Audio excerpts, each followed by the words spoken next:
Welcome back. You are listening to the home of forbidden romances. Prepare yourself, because tonight's story will leave you breathless. The champagne flute snapped in Julian's hand, the delicate crystal slicing deep into his palm.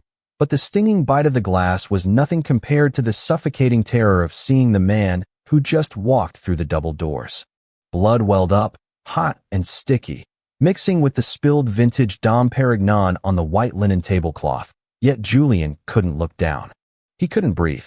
He couldn't move. The grand ballroom of the Sapphire Hotel, filled with the city's elite, seemed to tilt on its axis. The air, previously smelling of expensive perfume and artificial floral arrangements, was suddenly assaulted by a scent so potent, so deeply ingrained in Julian's trauma and his ecstasy, that his knees threatened to buckle. It was the scent of frost, ozone, and aged teak wood. A scent that commanded silence. A scent that belonged to the man who had ruined him. The man who was the father of the secret waiting in a small, damp apartment 3 miles away. Cassius Blackwood had returned. Julian had taken the job at the gala because the pay was triple the usual rate for waitstaff. It was supposed to be a safe gig, a mask, a uniform, and the invisibility that came with being a servant to the ultra-rich. He needed the money for Leo's tuition. His son, for years old and brilliant, deserved better than the state-run daycare where the betas ignored him and the alphas bullied him. Julian knew about bullying. He knew it intimately. He quickly turned his back to the entrance, his heart hammering against his ribs like a trapped bird. He shoved his bleeding hand into the pocket of his black slacks, wrapping it in a napkin. Run, his instinct screamed. Hide. He kept his head down, weaving through the crowd of glittering gowns and tuxedos, aiming for the service exit. He was an Omega, and a defective one at that, or so society said. An Omega who had been pregnant at 19, unwed, unbonded, and disgraced. Did you hear? A woman in a red silk dress whispered to her companion as Julian passed by with a tray of empty glasses. That's the new CEO of Blackwood Industries. He's been in London for 5 years. He's terrifying.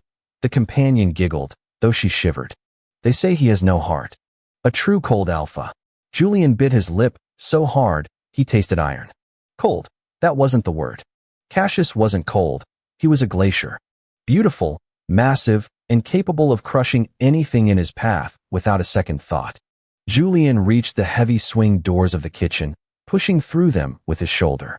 The noise of the kitchen, clattering pans, shouting chefs, was a sanctuary. He leaned against the stainless steel counter, gasping for air. Julian, what are you doing standing around? The floor manager barked. Table 6 needs a refill on water. Go. I cut my hand, sir. Julian stammered, pulling his hand out. The napkin was soaked through with crimson. The manager sneered. He was a low-level beta with a superiority complex. Useless. Wrap it up and get back out there, or you're fired without pay. I can't go back out there, Julian whispered, the panic rising in his throat. Then leave. And don't expect a reference. It was a cruel choice, but survival had taught Julian to weigh his options instantly. If Cassius saw him, if Cassius knew, the consequences would be far worse than losing a night's pay. He would lose Leo. The Blackwood family was ruthless. If they found out an illegitimate heir existed, they would either take the child and dispose of Julian, or destroy them both to avoid a scandal. I'm leaving, Julian said, ripping off his bow tie. He rushed to the locker room, his hands trembling as he grabbed his worn-out coat. He could smell the storm outside, but underneath it, the scent of ozone was getting stronger. It was seeping through the walls. He's near. Julian burst out of the service entrance into the alleyway. The rain was coming down in sheets, cold and unforgiving. He didn't have an umbrella. He pulled his collar up and started to run toward the bus stop at the end of the block. Going somewhere. The voice was low, vibrating through the rain like a growl of thunder. It wasn't loud, but it possessed a weight that stopped Julian dead in his tracks. Julian froze. He stared at the wet pavement, watching his own reflection distort in a puddle. Slowly, agonizingly, he turned around. A sleek black limousine was parked by the curb, the engine purring silently. Standing beside the open rear door, shielded by an umbrella held by a bodyguard, was Cassius. 5 years hadn't softened him. If anything, time had carved him out of granite. He was taller, broader, his shoulders straining against a suit that cost more than Julian made in a decade. His hair was black as a raven's wing, slicked back, revealing a face of sharp angles and predatory beauty. But it was his eyes, gray, storm cloud gray, that pinned Julian in place. Cassius. Julian breathed, the name tasting like ash. Cassius stepped out from under the umbrella, ignoring the rain that immediately began to soak his expensive suit. He walked toward Julian, his movements predatory and fluid. "I caught a scent," Cassius said, his voice devoid of emotion, yet thrumming with an undercurrent of violence. "Vanilla and rain. I thought I was hallucinating. I thought the whiskey was finally getting to me." He stopped 2 feet away. The sheer power of his alpha pheromones washed over Julian, making his legs weak. It was a biological response, one Julian hated. His body recognized its mate, even if his mind screamed danger. "I'm just leaving," Julian said, his voice shaking. "I don't want any trouble." "Trouble?" Cassius let out a dark, humorless chuckle. "You disappeared, Julian. 5 years ago. 2 weeks before graduation. You vanished.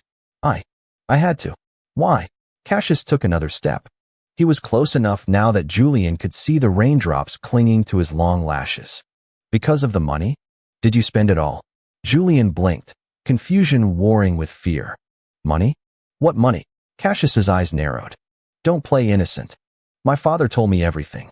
He offered you $5 million to leave me, to abort the mistake, and disappear. And you took it." The accusation hit Julian like a physical blow. The air left his lungs. "I took." "What?" "You took the money," Cassius snarled, his composure cracking for a fraction of a second, revealing a raw, festering wound beneath. "I came back to the dorms, ready to fight him for you, ready to give up my inheritance. And you were gone. The room was empty, just a check stub left on the desk. I never took a dime." Julian shouted, the injustice of it overcoming his fear. The rain plastered his hair to his face, mixing with the hot tears suddenly stinging his eyes. "Your father threatened me. He said if I didn't leave, he'd make sure I never got a job in this city. He said he'd ruin my parents. He told me you agreed to it." Cassius froze. The anger in his eyes flickered, replaced by a sudden, sharp calculation. "He told you I agreed?" "He said you were just playing with the charity case." Julian sobbed, the trauma of that day rushing back. "That you were done with your little experiment." Julian remembered the humiliation. It hadn't just been the breakup. It was the weeks leading up to it. The nausea he couldn't hide during lectures. The way his scent had sweetened, signaling pregnancy to the other alphas in class. The notes taped to his locker, * breeder. Slut. Trap, *. He had been shoved in the hallways. His books destroyed. And through it all, Cassius had been away on a business trip arranged by his father. When the threats from the Blackwood patriarch came, Julian had been alone, pregnant, and terrified. He had run to protect the baby. "I didn't take money," Julian whispered, shivering violently. "I took a bus ticket. I worked 3 jobs. I scrubbed floors while carrying." He stopped himself. Cassius's gaze dropped. He looked at Julian's frayed coat, the worn-out shoes, the bandage on his hands soaking through with blood. This was not the look of a man who had walked away with $5 million. Cassius reached out, his hand large and warm, grabbing Julian's wrist. He pulled Julian's hand up, inspecting the bloody napkin. "You're bleeding." "Let me go, Cassius." "No." The word was absolute. "We are going to talk. In the car." "I can't. I have to get to the sitter. I have to." "Sitter." Cassius's grip tightened, not enough to hurt, but enough to anchor. "You have a child?" The silence stretched between them, heavier than the storm. Julian realized his mistake too late. He tried to pull away, but Cassius pulled him closer, invading his personal space, inhaling deeply at the curve of Julian's neck. Cassius stiffened. Beneath the scent of vanilla and fear, there was another scent on Julian's clothes. A scent of milk, baby powder, and himself. Teak and frost. The realization dawned in Cassius's eyes, terrifying and transformative. "Get in the car," Cassius commanded, his voice dropping an octave.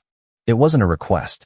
It was an alpha command, laden with authority that vibrated in Julian's bones. "I can't." "Get in." Cassius opened the door and practically lifted Julian inside, shoving him onto the leather seat before climbing in after him and locking the doors. "Where do you live?" Cassius asked, signaling the driver to move. "Cassius, please," Julian begged, pressing himself against the door. "He's all I have. Don't take him from me." Cassius turned slowly to look at him. The coldness was gone, replaced by an intensity that burned. "So it's a boy." Julian nodded, defeated. "And he is 5 years old?" "4. Almost 5. Cassius closed his eyes, his jaw clenched so hard a muscle feathered in his cheek. He took a deep breath, fighting for control. "My father. He told me you aborted the child. He showed me the medical records." "He lied," Julian whispered. "I would never. I loved you." The confession hung in the quiet luxury of the limousine. Cassius opened his eyes. They were shimmering with unshed emotion. He reached across the seat, ignoring Julian's flinch, and cupped Julian's face. His thumb traced the dark circles under Julian's eyes, the hollowness of his cheeks. "Address," Cassius said softly. "Take me to our son." The apartment complex was a crumbling brick building in the lower district, where the streetlights flickered and the sirens never stopped. Cassius looked out the window, his expression unreadable, but his pheromones were rolling off him in waves of distress, burnt wood, and bitter frost. He was furious, but not at Julian. They walked up the 3 flights of stairs because the elevator was broken. When Julian unlocked the peeling door, the smell of cabbage and old carpet greeted them. "Papa." A small blur of motion shot from the living room. Julian dropped to his knees, just in time to catch the boy who launched himself into his arms. "Hey, Leo," Julian murmured, burying his face in the boy's dark hair. "Were you good for Mrs. Gable?" "I was. But Timmy pushed me at school today," Leo said, pulling back. "He said I don't have a dad." Julian's heart shattered. He opened his mouth to offer the usual comfort, but a shadow fell over them. Leo looked up, his eyes widening. He had Julian's soft mouth, but he had Cassius's eyes. The same piercing gray, the same intense stare. Cassius stood in the doorway, filling the small space. He stared down at the boy, his miniature reflection, the undeniable proof of the years stolen from him. The lies his father had spun, the suffering Julian had endured alone. Leo didn't cower. He stood up, puffing out his small chest, placing himself between Julian and the stranger. A tiny, instinctual alpha protecting his omega parent. "Who are you?" Leo demanded, his voice high but steady. Cassius slowly lowered himself to one knee, ignoring the dirt on the floor. He brought himself to eye level with the child. The sight broke Julian's heart and mended it all at once.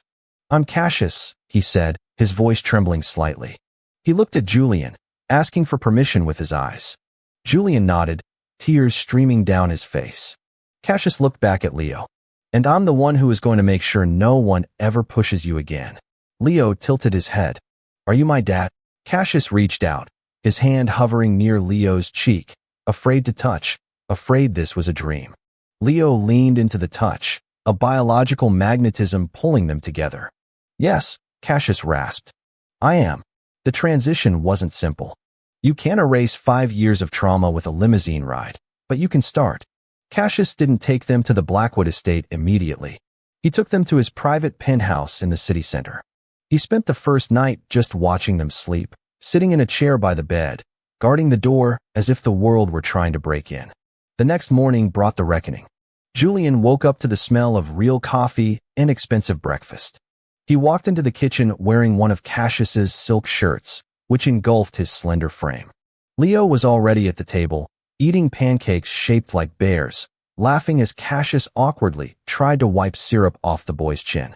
When Cassius saw Julian, his expression darkened with a fierce possessiveness. He stood up, walking over to wrap his arms around Julian's waist, pulling him flush against his hard chest. "I have made some calls," Cassius said, resting his chin on Julian's head. "Calls. My father has been removed from the board of directors, pending an investigation into embezzlement and fraud. I dug up everything." Julian gasped. "Cassius, he's your father. He stole my mate. He stole my son. He is nothing to me." Cassius's voice was cold again, that terrifying alpha tone, but his hold on Julian was tender. "And the others? The ones who bullied you in college? I have their names." Julian pulled back slightly. "That was years ago. It doesn't matter. It matters to me." Cassius guided Julian to a chair. 3 of them work for subsidiaries of my company. They were fired this morning. 2 others are trying to secure loans from my bank. Those applications have been denied. Permanently. You didn't have to. I did, Cassius interrupted. I wasn't there to protect you then. I will spend the rest of my life making up for it. Anyone who ever made you feel small, Julian, I will remind them of their place. He knelt down again, taking Julian's bandaged hand, now properly dressed by a private doctor, and kissed the palm. I need you to tell me something, Cassius said, looking up, his gray eyes swirling with vulnerability. Why didn't you contact me? Even once. I thought you hated me, Julian admitted, his voice barely a whisper. I thought you were the one who sent the money. I thought, if I reached out, you'd take the baby away to spite me. I would have burned the world to find you if I had known, Cassius vowed. And now that I have you, I am never letting go. 6 months later, the charity gala was the event of the season, held in the same Sapphire Hotel ballroom where Julian had cut his hand. But this time, he didn't enter through the service doors. The limousine pulled up to the red carpet. Cameras flashed blindingly. The door opened, and Cassius stepped out, looking every inch the king of the corporate world. He turned and extended his hand. Julian took it. He stepped out, dressed in a midnight blue velvet suit that hugged his frame, diamonds cuffing his wrists, a courting gift from Cassius. He wasn't the invisible waiter anymore. He was the consort of the most powerful alpha in the city. A hush fell over the crowd as they walked the carpet. Whispers erupted, but this time, they were different. Is that the one who disappeared? He's beautiful. Near the entrance, Julian spotted them. The group of former classmates who had tormented him. They were standing near the velvet ropes, looking desperate, trying to network. One of them, the man who had written slut on Julian's locker, locked eyes with him. The man's face went pale. He looked at Julian, then at Cassius, whose hand rested possessively on the small of Julian's back. Cassius noticed the stare. He stopped walking. The silence on the red carpet was deafening. Cassius leaned down, whispering in Julian's ear, loud enough for the microphones to catch. Head up, my love. You are above them. You always were. Then, Cassius turned his cold, dead stare toward the bullies. He didn't say a word. He didn't need to. He simply looked at them with the disdain one reserves for insects, then turned his back, guiding Julian into the warmth of the hall. Julian squeezed Cassius's hand. For the first time in 5 years, the knot of fear in his chest unraveled completely. He wasn't the victim anymore. He wasn't the outcast. He was the one who had tamed the ice. Inside the ballroom, the music swelled. Cassius pulled him onto the dance floor. Happy? Cassius asked, his voice rough with emotion. Julian rested his head against Cassius's chest, listening to the steady, powerful beat of his heart. He thought of Leo, safe at home with a vetted nanny. He thought of the ring currently sitting in Cassius's pocket. He had felt the box earlier. Yes, Julian smiled, closing his eyes. I'm home. And that is how the viper tamed the wolf, turning a cold reunion into a rain of fire. If you enjoyed seeing Julian take his rightful place and watch his tormentors crumble, destroy that like button. And tell me in the comments, would you forgive a partner who believed a lie about you for 5 years? Or is the trust broken forever? I'll be reading your answers. Subscribe for the next chapter. Until then, prompt image. Prompt, masterpiece, best quality, high-res, 1.2. Korean manhwa style, semi-realistic, digital art, 2 men, BL, Yaoi, man 1. Cassius, tall powerful alpha, black hair slicked back, sharp gray eyes, wearing expensive black tuxedo, expression of fierce protectiveness and possessiveness, hand on other man's waist. Man 2. Julian, beautiful omega, soft brown hair, teary eyes, wearing midnight blue velvet suit, looking up at Cassius with relief and love. Background is a rainy city street at night with a blurred limousine, dramatic lighting from street lamps reflecting on wet pavement, emotional atmosphere, cinematic composition, intricate details.